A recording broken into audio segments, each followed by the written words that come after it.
ಜೀವನವೆಂಬುದು ಅನೇಕ ಭೇಟಿಗಳು, ವಿದಾಯಗಳು, ಕನಸುಗಳು ಮತ್ತು ನಿರೀಕ್ಷೆಗಳ ಸಂಗಮ.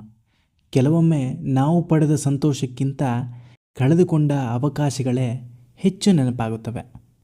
ಕೆಲವು ಜನರು ನಮ್ಮ ಬದುಕಿಗೆ ಬರ್ತಾರೆ.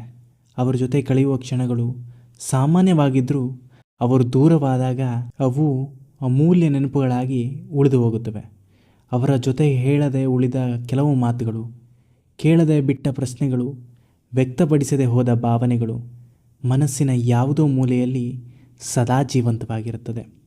ಸಮಯ ಮುಂದೆ ಸಾಗುತ್ತದೆ, ಹೊಸ ಜನರು ಬರ್ತಾರೆ, ಹೊಸ ಕನಸುಗಳು ಹುಡ್ತವೆ. ಆದರೂ ಕೆಲವು ಹಳೆಯ ನೆನಪುಗಳು ನಮ್ಮನ್ನು ಬಿಡೋದೇ ಇಲ್ಲ.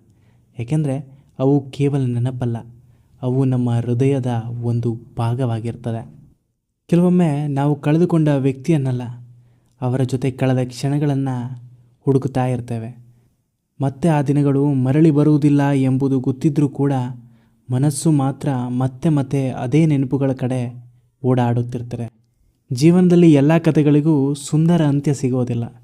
ಕೆಲವು ಕಥೆಗಳು ಮಧ್ಯದಲ್ಲೇ ನಿಂತು ಹೋಗುತ್ತವೆ. ಆದರೆ ವಿಚಿತ್ರವೆಂದರೆ ಅಂತ್ಯ ಕಂಡ ಕಥೆಗಳಿಗಿಂತ ಮಧ್ಯ ನಿಂತ ಕಥೆಗಳೇ ಹೆಚ್ಚು ಕಾಲ ನಮ್ಮೊಂದಿಗೆ ಉಳಿದು ಬಿಡುತ್ತವೆ.